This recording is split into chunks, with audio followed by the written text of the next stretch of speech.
fia whaawhelo i atu i le nei fo i tae au, ma lo le soifua mania lo mai au tala la Radio Samoa. E tomo atu i tala o le aswharaile. O le awauli nei e toi tatala i Desert Road i le mai a wha le lei ai o le lua sifunu ma le 20 kilomita o le awala, to toe ai le sifunu ma le lua. O le awala le nei le vau turangi ma wai oru na tāku ni a mai le o ngā totono i Anuari o le tausanga le nei, ma e o atu i le wha sifunu minute le isi taimi wha au popo lea e toe ui ai, isi awala.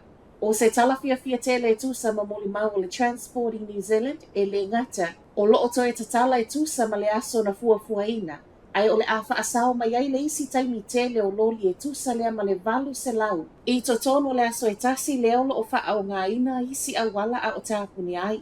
O ni fesuia inga wa umi ai le taimi o fe malanga inga mo lodi. Ma e tusa ma le se lau afe tālai le aso e tasi le tupe whaalu, ona o le aso inga. O le toe tatala i le so le aiai lava fo i ta iala whaapele sawa whaatapulaa i nisi o vaenga mo le isi tolu i le whaaso. O lo iai lava nisi o ngā luenga toe whaalele e mo o miona whai e Desert Road i se taimi muli mai o le nei tausanga ma e whaapea o le tele o ngā luenga nei o le a whai ai taimi o le pō.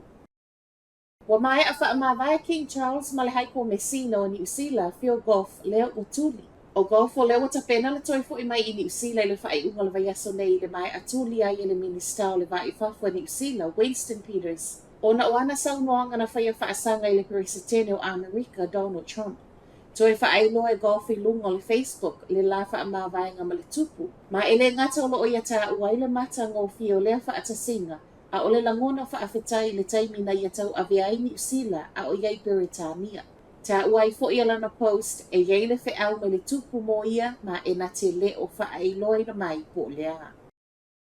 E ono toe suia e le malo la fonga nei e totongi e pisinisi peitai o le tele o kamupani e le o totongia ni la fonga. Ina ua whaatalu sanga John Kenton wha maumaunga nei mai le Inland Revenue o i nai loai. Ma e ui olo o sauai o la vaengo ini siua ma isi pūlenga tautupe le e maolo lunga i lava latu la fonga totongi. O lo sauai fo i male isi vaenga e le o totongia ni la fonga i tausanga taitasi. O le toatele o i latu nei e le o totongia ni la fonga e mafua e le o maua ni polofiti e pe o le arts ma recreation. O nisi o pisi nisi o tupe ngau lava nei mai taimi o koviti le e tau ave mai i le taimi nei. Mai le Inland Revenue e tele mafua anga e alaio na le totongia ni la fonga a nisi o pisi nisi le whai unga o tausanga wha le tupe. Whai watu i tala i le vau Trump ma le Unia Europa e le o vai le peresetene o Amerika Donald Trump e tali mai i le Unia Europa. Le awa tau whaamata mai e totongi le lua se lau pasene la fonga i lungo ava malosi. A whaia e le Unia Europa la fonga wa tau mai na te whaia i le whisky a Amerika. O le a ia totongi a loa le lua se lau pasene la fonga mo ana waina, champagne ma so si ava malosi o lo o ia whaatau watu ia Amerika. O le la fonga totongi o whaelo mai le Unia Europa e whaape 5%. Ma i le tali mai ai o Trump i le tau nei, a whaia le ave esea o lona winga o le a whetaui mai le lua se lau pasene la fonga totongi. Ma e le ngato ava malosi sau mai wharani ai whaapea isi umatunu u o lo o ilalo o le Unia Europa.